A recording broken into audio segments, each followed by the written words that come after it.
Hey everyone, welcome into our NRL Fantasy Round 9 holds and sells video. There's not a heap of guys on here, but there are a lot of people still making 2 and 3 trades. So people have to go. Who will you decide to move on from? Connor Watson, we will kick this video off with, and it will be the Roosters to start off with. And with Connor, the break-even isn't so bad, and the reason it was a little bit higher coming into last week was because he had the 40 odd in his rolling average as well before that, the 47. So that 67 this week actually helps him to sit that break even at 62. And the worry with Watson is that if he goes low again, and we've seen one score above 50 in all the way from now until round 2. So it's been a long time.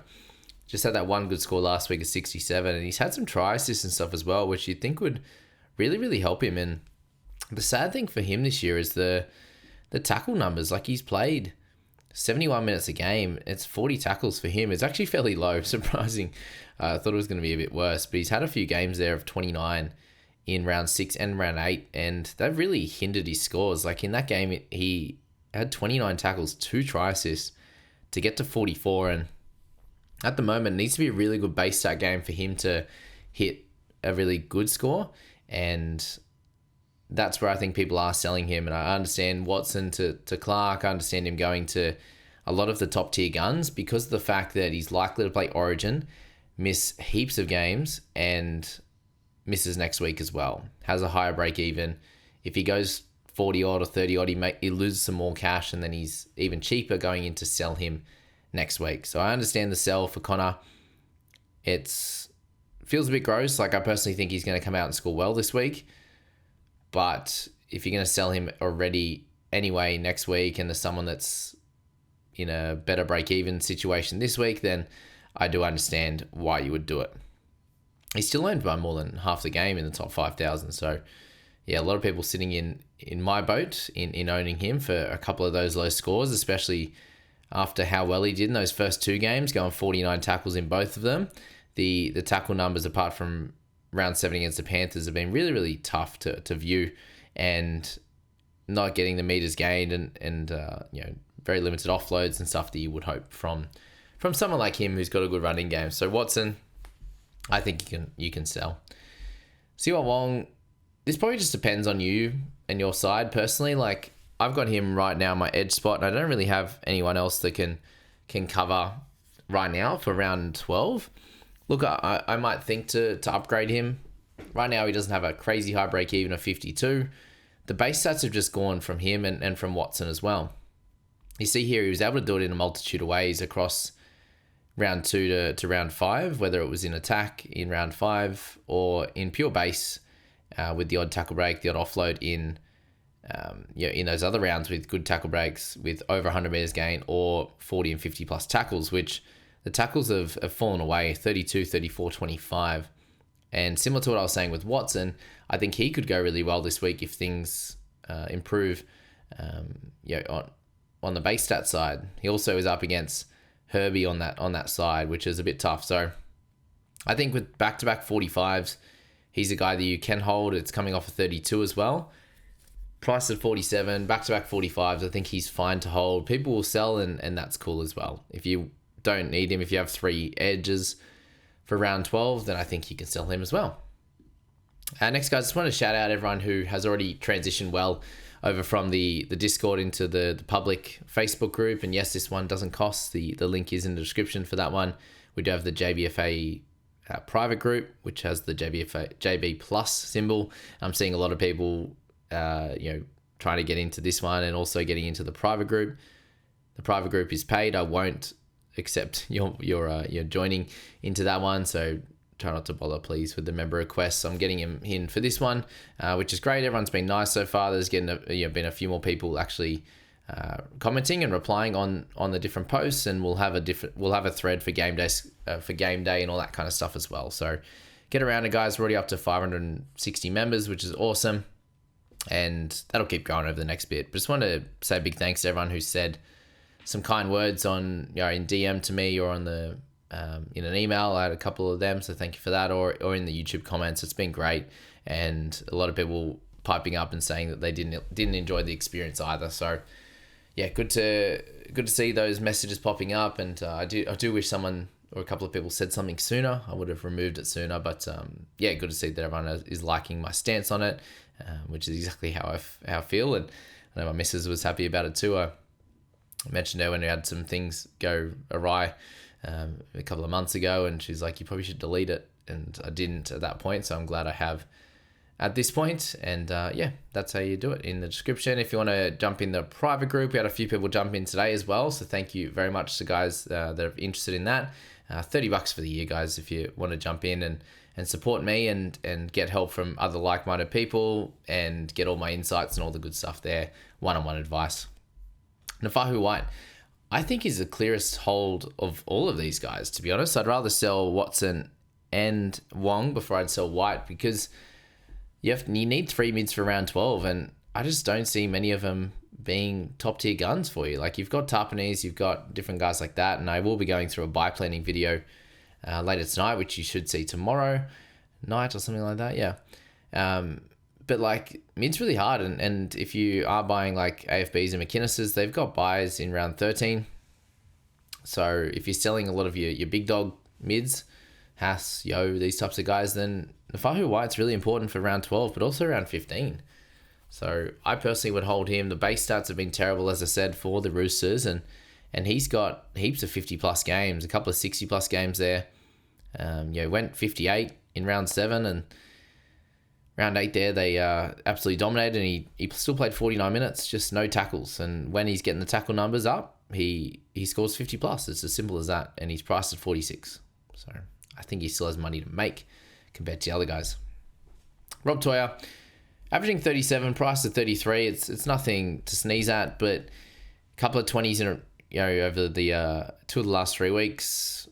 High scorer was in round 1. It doesn't look like he's going to get near that stage. Playing Cronulla, playing Canterbury, and the dog, Canterbury, Cronulla, and Canberra, all the C's, following their bye.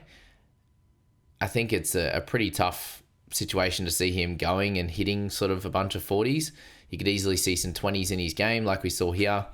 Since Savala's come into the side, he hasn't got much ball, so yeah, I don't think that's going to change anytime soon, and he's an easy guy that you can sell that I don't think will come back to hurt you this week or the following week. So that's Toia.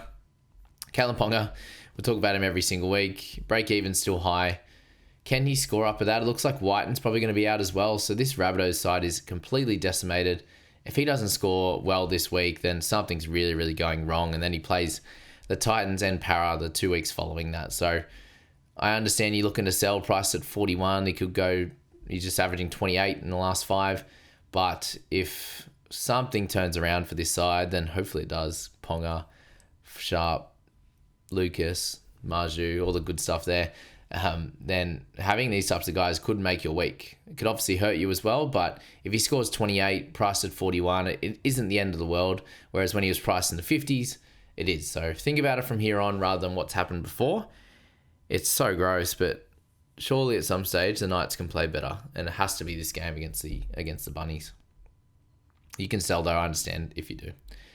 Fifita been dropped from the side, so if he's going to be benched or dropped out of the side, then no good. You could wait a little bit, find out some more information, but I think you just sell with Fifita. Tough situation. He was going to be great, but as I said, he didn't play very good up until that round 6 clash. Like, he had some okay stats, but he ran for 57 meters that round 5 clash where he got 50. The only good game he had was round 6. So yeah, I can understand why he's not in this side, because he's only had that one good game. Tough one. Jenkins, just not getting footy, still on the wing, outside of Garner or whoever's going to play at centre with Sorensen now out for 3 weeks.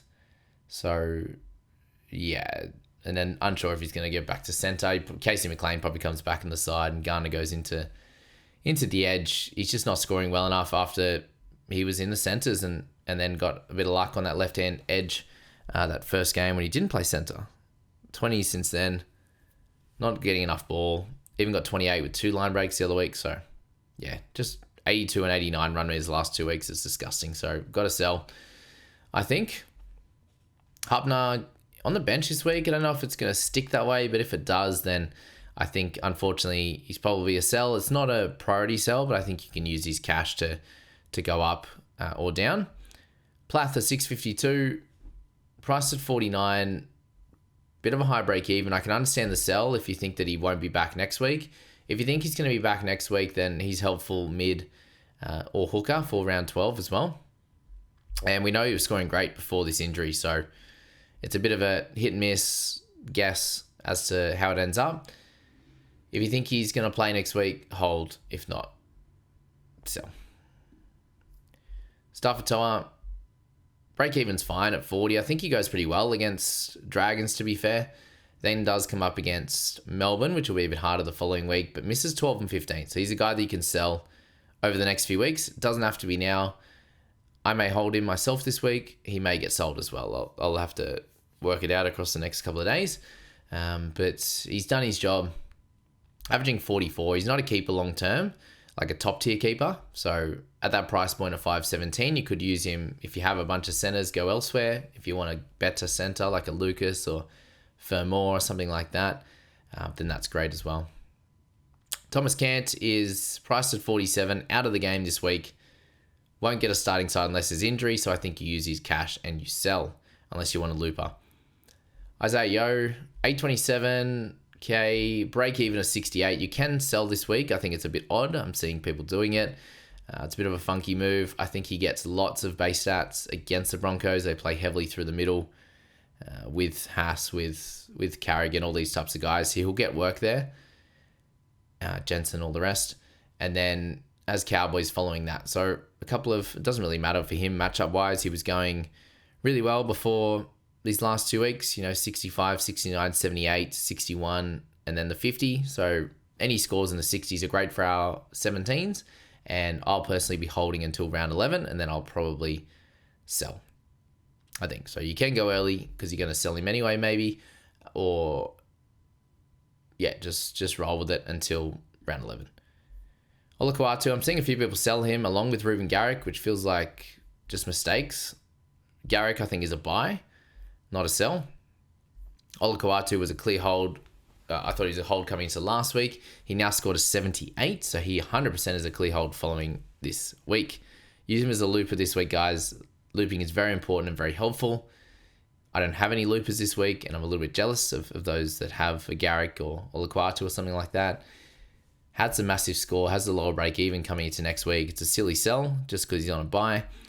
Garrick, I think, is very important in centre or wing fullback for the bye period, with them missing this week, but then playing all weeks bar round 16 there, and then 19, but you can muck around with that one as you go along. So Garrick, I think, hold on to him, definitely. I think he's a buy. Latrell Mitchell out for this week, just the 1 week. Then it's Broncos, then it's Tigers. Isn't playing very well. I understand if you want to sell. He'll miss round 12 in a minimum, probably be in Origin. So I can understand that. It hasn't kind of worked out at all how you'd want to. The team's in a bit of turmoil at the moment. He kicked for plenty of kick meters there, kicked a couple of goals, still only got 36 with the sin bin, so make it a 40 odd, and priced at 52, high break even. I understand the sell. And lastly, I'm seeing like 0.9% or 0.8% sell Yongi. With him, the break even's lower now. He had a pretty good score with the sin bin with Moses back. The next little run isn't too tough for them. I think you can play him in that round 12 clash if you like. I'm potentially looking at it myself right now. So you can do a similar thing. Work out what's best for you in that wing fullback position and go from there. I think for him, he's probably a clear hold with potential to do him much better than where he's priced at. Hopefully he can get into the late 30s, that type of thing, pretty consistently with a better team now with Moses. We'll see how that plays out. If Moses isn't there around 12, it'll be tough for him, but we'll work it out as we go. That's the holds and the sells for round 9, guys. I hope that helped you out, and you're going to hear from Scoop. You're going to hear from Nikki tomorrow, and then you'll get me back again either late. You'll get me later Thursday with the buy planning, and then you're going to get my final thoughts for the week and also my trades on Friday, which will be good fun. So thanks so much, guys, for being here. Go and check out the new Facebook group. If you're interested in a private group, information is in the description for that as well. and we'll see you in the next one.